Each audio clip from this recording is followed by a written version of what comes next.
अस्सलाम वालेकुम रहमतुल्लाह। मोहम्मद नदीम ऑफिशियल में खुश आमदेद। उम्मीद आप सब खैरियत से होंगे।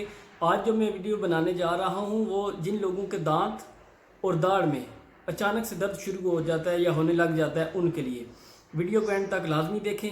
वीडियो शुरू करने से पहले अगर अभी तक आपने मेरे चैनल को सब्सक्राइब नहीं किया, मेरे चैनल को सब्सक्राइब कर दें और घंटी के बटन को दबा दें। अब चलते हैं वीडियो की तरफ। जिन लोगों को दांत में या दाढ़ में अचानक से दर्द होना शुरू हो जाता है उनके लिए आपने एक अदद सुरख गोल मिर्च लेनी है।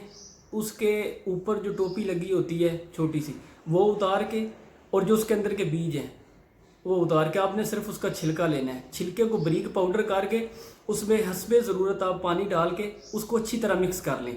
मिक्स करने के बाद आप एक जालीदार कपड़े में से उसे छान लें और जो आपके पास पानी बचेगा उसको एक ड्रापर में डाल के जिस साइड पे दर्द हो, अगर इस साइड पे दर्द हो तो आपने एक कतरा इस कान में, अगर इस साइड पे दर्द हो तो एक कतरा इस कान में आपने डालना है।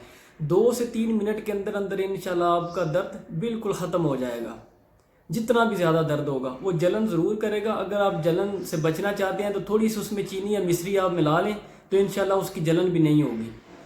तो आपको 2 से 3 मिनट के अंदर अंदर जितना भी दांत और दाढ़ का दर्द होगा इंशाल्लाह अल्लाह पाक के फजलो करम से कफूर हो जाएगा। अगर आपको मेरी ये वीडियो अच्छी लगी है तो मेरी वीडियो को लाइक करें, शेयर करें, कमेंट करें और नई वीडियो आने तक के लिए अल्लाह हाफिज़।